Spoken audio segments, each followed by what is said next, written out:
Here are my favorite recommendations from my favorite productivity gurus and mentors about productivity. I call them productivity recommendations from very busy and successful productivity experts. And if you would like to know more, just keep here.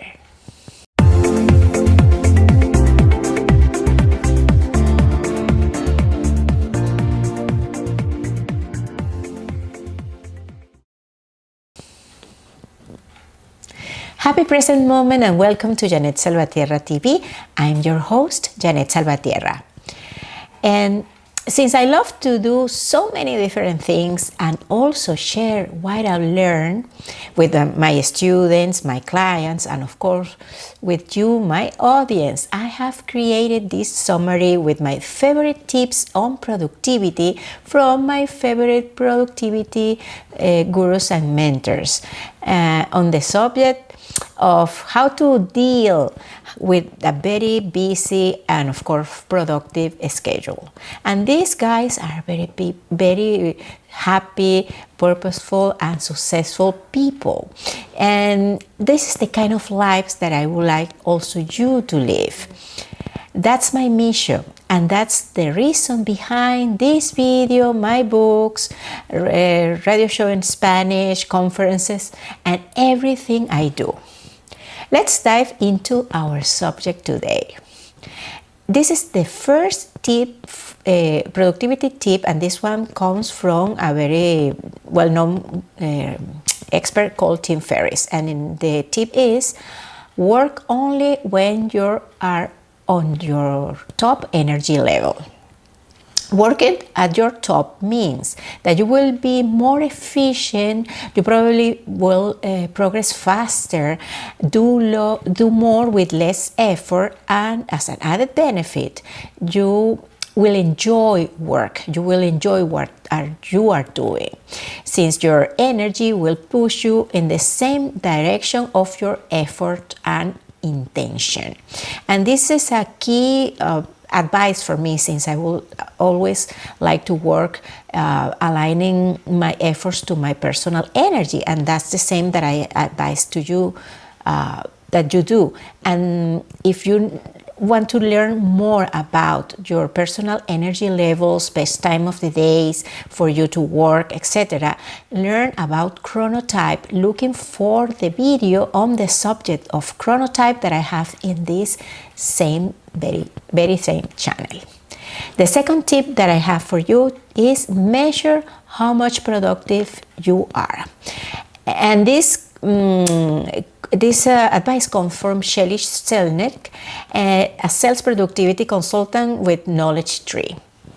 She recommends to identify and track the key productivity metrics depending on the specific task of department do you belong to. For instance, regarding sales, you can measure, for instance, how much time sales representative invest in activities that closes sales. You can identify for your own activities what are those metrics. For instance, how many pages do you write and when, if you're a writer?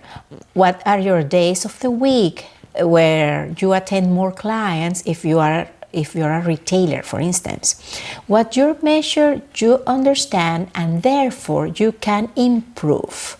This is an old saying from the sales arena that you can apply to improve productivity in your business, in your life, in your household, in any area of your life. The third advice that I have is start from the most difficult but more important task. And this is advice coming from a leadership speaker and advisor, Nin James. She advises against the common practice of starting with the easiest task, because probably you will think, this is easy, I will do it quickly, and of course you will obtain a false sense of accomplishment. By completing the most difficult but important task first, you will reach your goal faster. Your contribution will be more important, hence your productivity increases. How are we doing so far? Are these tips simple enough for you to implement? Wait for the next two, but first, let me remind you, subscribe to this channel, plus hit the notification bell so you are first in line when our episodes go live every week. Well, back to our recommendations about productivity from my favorite productivity experts.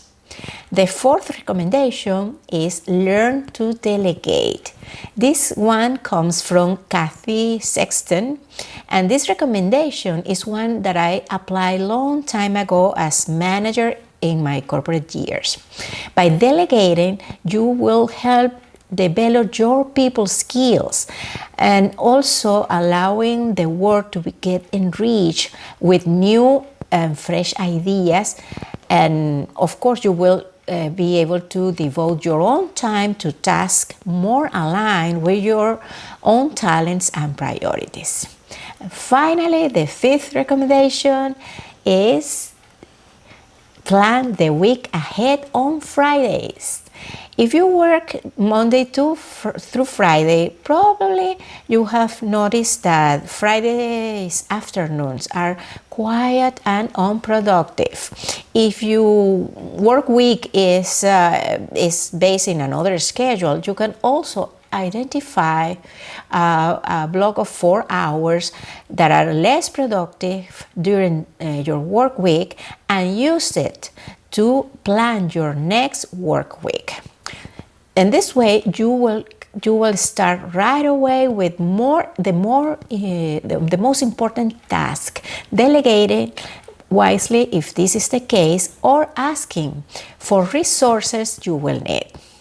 And these were 5 of my favorite tips from my favorite productivity mentors and gurus to help you improve your productivity. And of course, also your work, even at home. Thank you for watching. Keep pursuing happiness, purpose, and success. And well, until the next video, see you then.